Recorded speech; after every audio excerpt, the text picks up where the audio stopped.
Welcome to Module 10. We know how to approach a brand. We know how to start planning a shoot. We understand the camera. We've got an understanding of lighting, camera lighting equipment, some of the basics of composition, styling and propping our images, shooting products and people. Done a shoot, we've got some images. Let's have a look at editing those images. We're going to look at a basic photo edit called a lighting correction, which will be brightness, contrast, and color. We're going to talk about cropping and resizing, retouching to get a very refined and polished finish, and maintaining consistency across all of your imagery. Because if we're not consistent, we'll create noise, confuse our story, our audience, and therefore our brand. So most of the section is going to be recorded in a few pieces of software. All professional photographers use Capture One for their image editing and Photoshop for their photo retouching. If this is going to be your job, I would recommend both of those. Now, the reason professional photographers don't use Lightroom is, to be honest, Capture One, you just get better results faster, but also you can tether your camera and shoot live straight into the computer, which is a game changer. So I'm going to be editing in those pieces of software, but what you'll find is that most of the tools within them exist in other free pieces of software. I'll try not to be too technical so that the things that I do cover, you can then deploy in your own work. Okay, so this first image, the reason I've chose this is there's quite a lot of issues with the product itself already, and we'll have to use a few different skills to fix them. As you can see, the pouch is quite damaged. Now, I've done the best I could when I was cleaning the pouch up, just to remove as much as I can. But unfortunately, there's quite a lot of creases, and I'm going to start to show you how we can deal with those creases. Okay, so the very first thing I always do is I just start off with removing any piece of dust. So if you just come to the toolbar on the left and take out the spot healing tool, or you can use the J.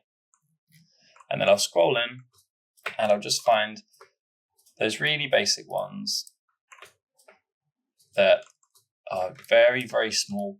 Now, this tool only really works on the more the simpler areas of an image. So if you have any complexity where, for example, here, let's say if I wanted to remove this crease, right? It never really quite gets it right. The crease is still there. It's not really improved the image. So we'll want to use a different tool for that. So I'll just speed up as I just get a few more of these. Okay, perfect. Now, the next thing I want to do is address some of the worst areas. So I'll start off by coming to the clone stamp tool. So that's this one here, or you can press S to get that out. And the way that this works, it allows you to sample different parts of the image. So when I hold down the Alt key or Option on Mac, it's going to sample. And then when I click with the left mouse, it's going to paint from where I sampled over here down. So I can then paint in that sample. What you want to do is make sure that you've got quite a soft brush here. So what I'm doing here is I'm holding down the Option key and I'm clicking on the right click of the mouse. And if I drag to the right, it's going to expand. And if I drag to the left, it's going to shrink. If I drag down, you'll see it becomes very hard. And if I drag to the right, it becomes very soft. Now, what that redness is showing is basically where it's going to paint. So if you think about it like a paintbrush.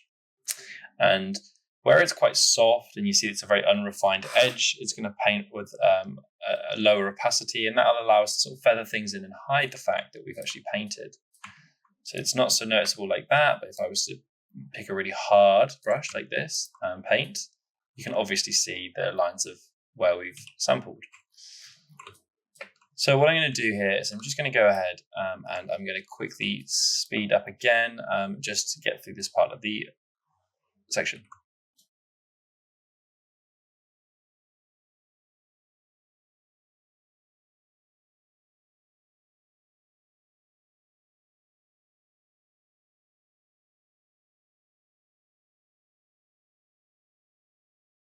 Okay, now that I'm roughly happy that I've got rid of most of those elements that I know I can get rid of with the stamp tool, some of the other aspects I want to play around is with the actual shape itself. Now, as you can see, there's these big creases in here and here, and they're quite off-putting.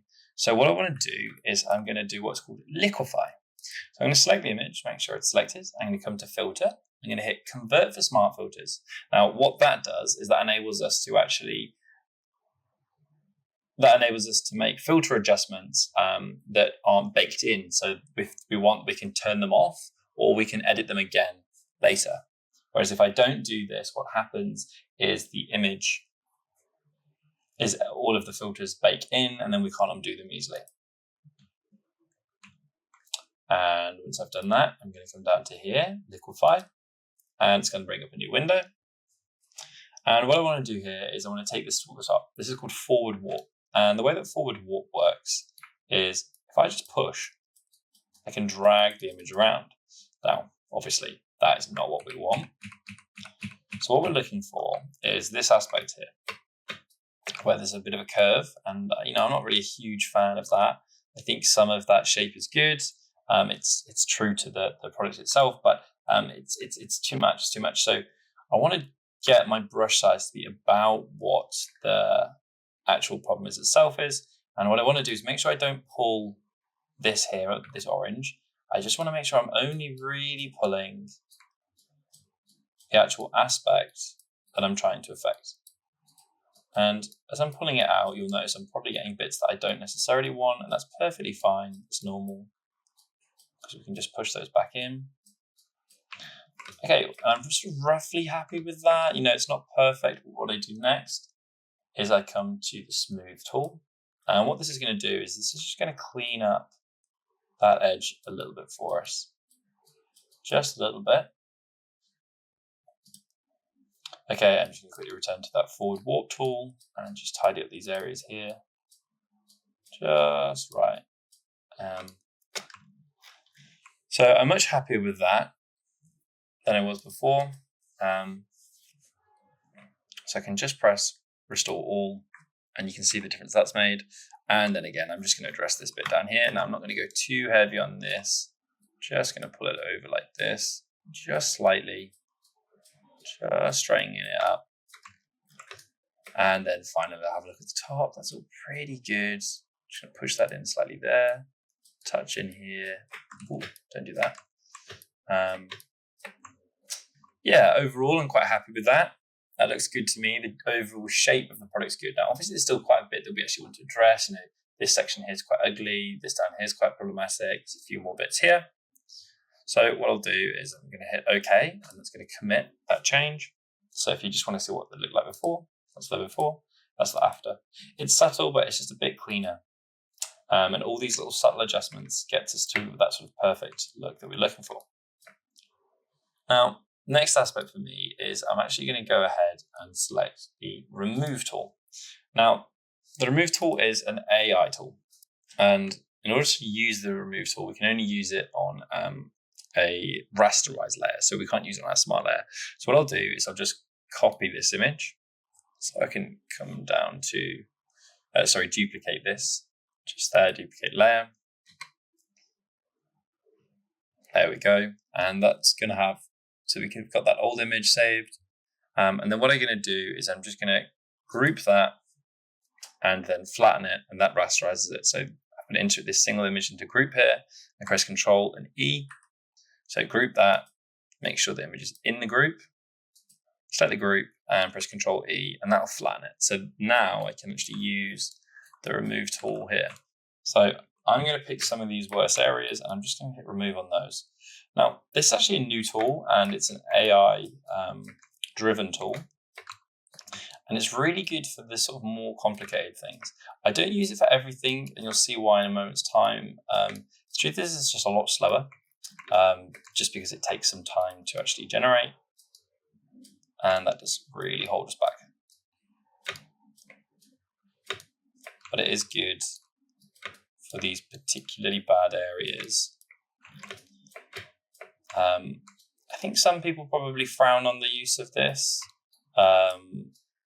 What do you got to remember? If you're a commercial artist, ultimately time is money. This is a class on running photography in marketing, not photography as a purist. So I'm pretty happy with the areas that I've selected here. Maybe just get this a touch in, probably clean that up there. Now, a few of these won't work. A few of the selections I've made will probably come out a bit of a mess. And that's genuinely fine. Those are the bits I know I've just got to then edit using a different approach. Okay, so overall pretty good. Okay, so some of the areas that I know I'm not too thrilled with, what I'll do is I'll just go ahead and paint those over.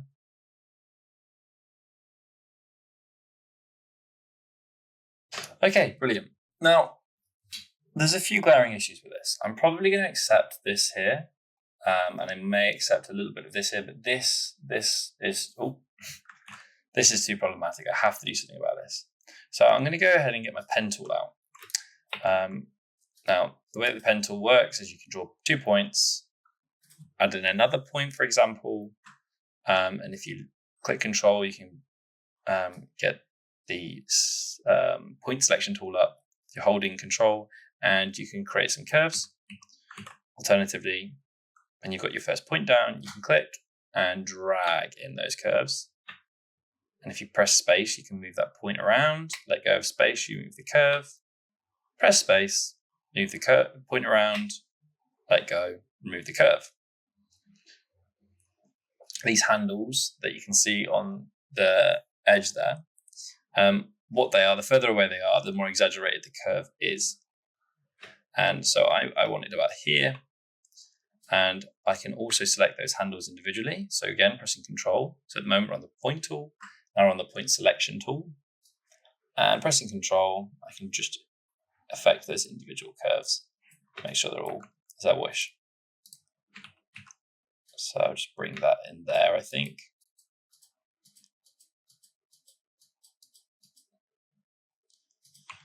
That's good to me. And then what I'm going to do is I'm going to create a selection. So press selection up here. And I want this to be quite feathered. So I'm going to go for a sort of feathering of 25. And feathering basically is the edge of the selection, the extent to which it is opaque or feathered. So I'm going to go for 25.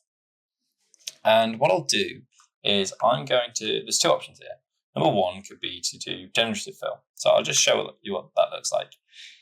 Generative fill is pretty similar to the remove tool, but it gives you a little bit more nuance and you can be a bit more accurate with it. Now, if you press generate, it will usually just work it out for you. So we'll just have a look and see how it does. Now, I'm actually surprisingly happy with that. So I can just go through. This one, for me, I think is good. Now, we've actually lost some lettering here. So what we do is we just go into the mask, the opacity mask. And we can actually just paint that back in. So what I've done there is there's a mask on top of our generative fill layer. And I've selected the brush tool. And it's made sure it's black. So black will remove, white will add in. And I've just painted back in what was missing. So the word there was there as well. Oh, that's looking pretty good to me. I can just turn that off. And you can see what that's done. Much smoother, much cleaner. Okay, so I'm just going to press a few more areas here.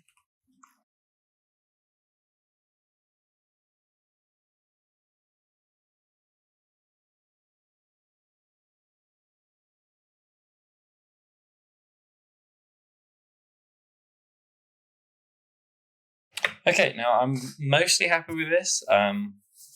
If it was an image for a client, I'd probably do a bit more cleaning up these areas here, but I'm really just trying to show you how the tools work here. And then we'll move forward from there. One aspect I've just seen, I just want to address this here and just paint this back in.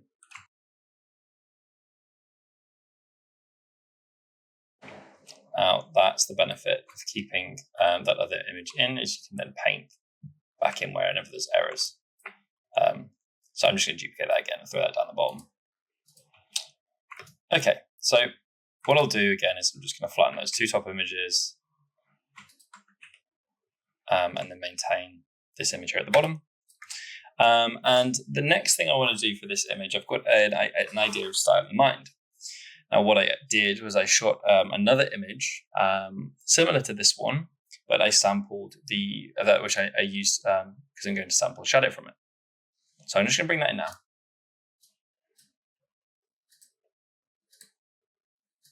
Just make sure that's unlocked. I can drag it over, drop that in. Okay, perfect. So you can see that the shadow on this is a bit harder, and on this one it's a bit softer. And I prefer that hard shadow for what it is that I'm intending to do. So first things first is I'm just going to remove the actual product from the background itself. Again, using the pen tool. So as I did before earlier, just making sure I follow the lines of the product. Best always to cut inside the product, just on the inside of the line, so that you're not actually sampling anything of the background, because we don't want the background. Okay, again, I'm just going to speed this up.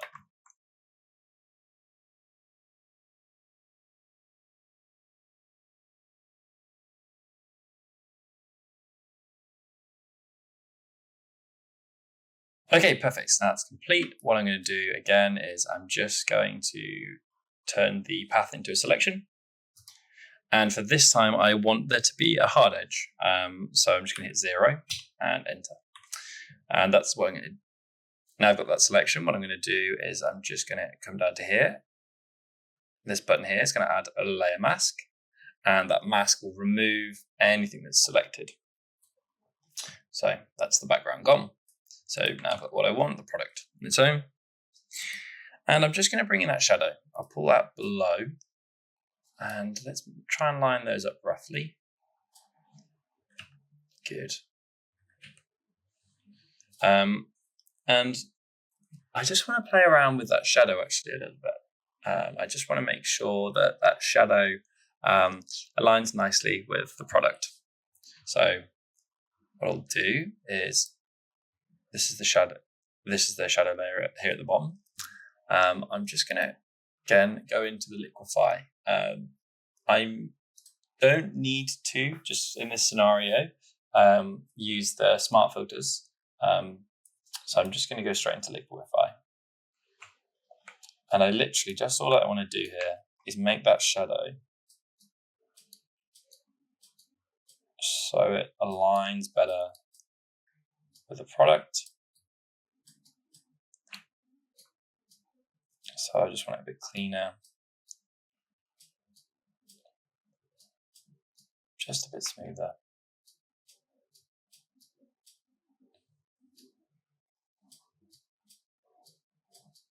I don't want it too perfect because it ruins a bit of the authenticity. And, you know, one of the things that we have to remember with photography is that it is a real world practice. And this is the benefit we have over CGI or AI images, is that we can make them look very authentic. So don't go too heavy into the editing where we lose some of the authenticity of what it is that we're trying to create. Okay, so now the final thing I want to do is I'm just going to remove the background of this image. Sorry, just invert that. And then I can then place products that's nicely aligned. And obviously you can see like there's aspects of the underlying product that we don't want. So I can just actually quickly and quite easily paint those in. Now this works because it's all basically just the same color, the shadow.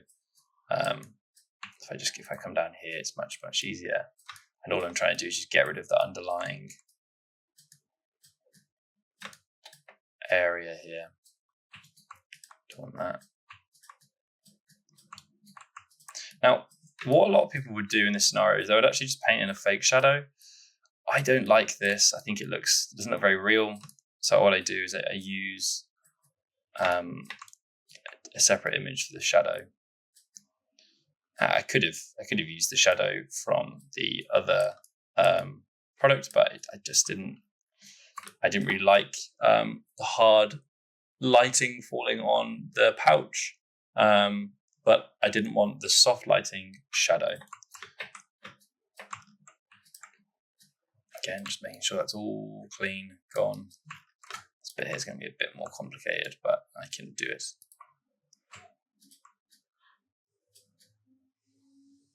I should paint that through. Get that sorted in there. There you go, it's about good. I mean, it really doesn't need to be perfect because no one's going to see those tiny little bits as long as it's roughly as it should be. That will do. Again, just sampling from down there, just to paint that in. Now, there are faster ways of doing this, but really here what I'm trying to do is show you a range of techniques that you can then deploy in your own work. Okay, and I just want to make sure that this shadow, let's maybe sample something from down here. Just make sure that this the shadow is aligned, and then I'm actually going to go ahead and go into the background, and I'm going to remove everything outside of the shadow. Now we'll maintain this bit on the right, but everything else can go. Oh, I have immediately deleted some, so I'll just speed this up.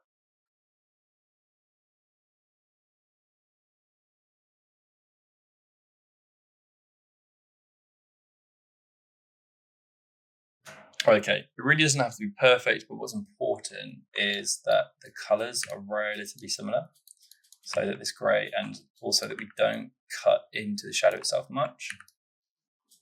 Okay, I'm nearly happy with this. Again, just making sure I don't cut into the shadow too much.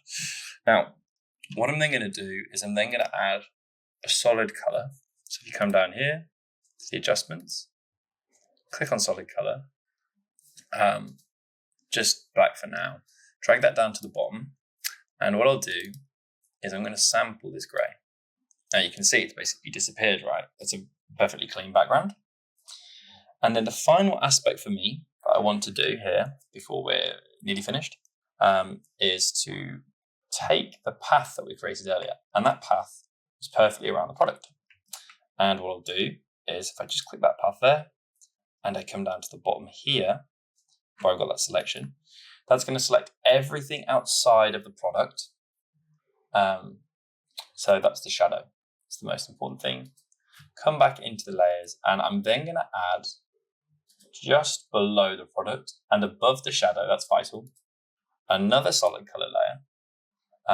It doesn't matter for now, it's just so it's not quite where I want it to be. So another solid color layer. It's not quite aligned actually. I seem to have moved that. That's fine. I'll just use my arrow keys to get that perfectly aligned. All right, there we go. Yes, and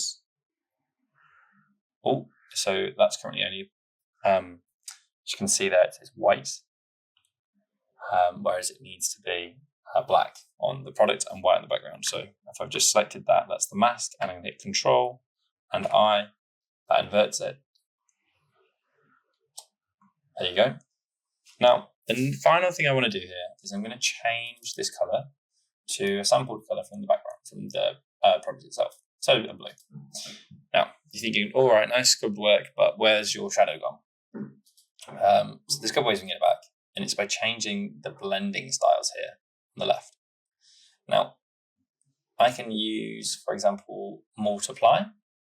And what that does is it will allow the everything underneath to pass through, and it will pick up the darkness, the luminosity from underneath, but pass it through the color. Or the other option is to use color here at the bottom. I'm going to use color. It gets a better effect for what I'm going for. And there you have it, the product on a nice color background. Now, there's lots of people saying you could have done this in many different ways. Really here, what I'm trying to do is show you some of the sort of most important techniques for creating this sort of style of imagery. Now, there's a few more edits I would make myself. For example, I would clean this bit up here, clean this up here a little bit. But for now, this will do. This will do. And I'm going to take that into Capture One, and I will show you the final edits that we're going to make. What I want to do here is basically just enhance this image overall and improve the presence, really, of the shot. So the first thing I do generally is, for this actually, I want to maintain the background as it is, or at least I want to edit the background separately. So I'll start off by going to Layer and Mask at the top here. In this instance, I can probably just hit Subject, but what I'm going to do is I'm going to choose the AI selection tool and just drag it like this over the product. And there you go, you can see the selection. If I press M, you can see what we selected. Press that off again, see what we selected. And then just to get off this, just press V again, and that brings us back to the pointer. So I don't want to see that the whole time. You can see down the bottom there, actually, there's a bit of an issue. So with the layer mask selected, I can bring up the brush here on the left. And similar to the brush in Photoshop, I can just paint in what I need to. And a few more spots like that. If I right click here, I can make sure the auto mask is set on, and that should help it find the edge a little bit better. That's about good. I'll just make sure I'm not too far into the background. That's about right. And then the next aspect I want to do is that the first part to address is levels. So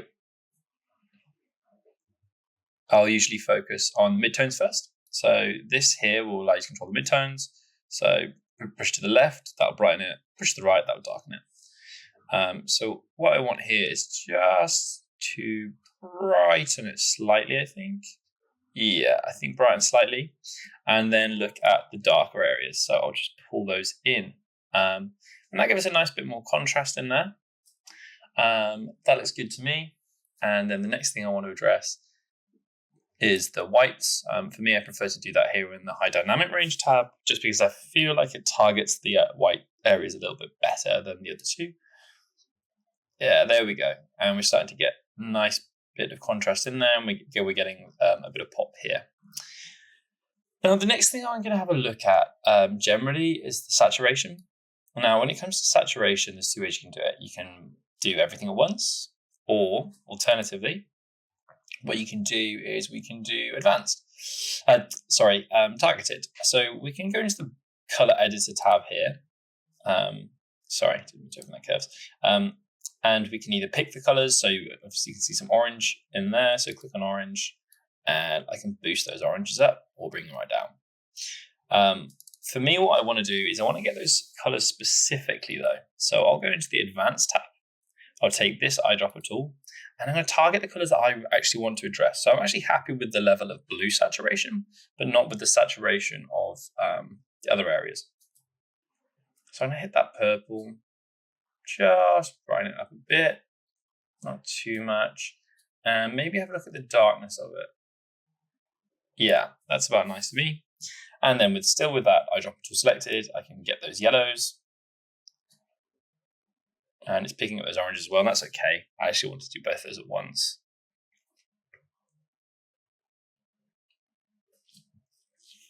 Yeah, that's good to me. Now, I'm actually already quite happy with that. If I press Y, this will give me the before and after. So that's before and after. Obviously, there's a lot more presence now in the product. And it's popping off that background a little bit more, because before it wasn't quite contrasting enough for the background. It was blending in almost. And then what I'll do is, just to give it a bit more presence, I'll bring in a bit of clarity, actually in the punch mode, bit of clarity there, and bit of structure. And that's really given, if you look at the lettering, it's really given that lettering a lot more presence now. You're really getting this wording here. Now for me, I'm more or less happy with where we're at. Some of the aspects that we didn't pick up in the retouching, like here and here, are now starting to rear their head a bit. That's the problem with, if you skimp out on the retouch, when you try and bring more presence in, you'll not only exaggerate the good bits, but you exaggerate the bad. So make sure when you are retouching, you do actually address all of those aspects. But obviously, as I said, that was much more about trying to show you the tools for that project. So I'm overall pretty happy with that. I'll just show you before again and after. And then the final thing we'll do is just export. So go into the export settings here and pick whatever you want. So for me, I'll tend to use JPEG 2048 for web use. It's pretty standard sizing for the internet, and then hit export. All right, brilliant. Well done. Catch you in the next one.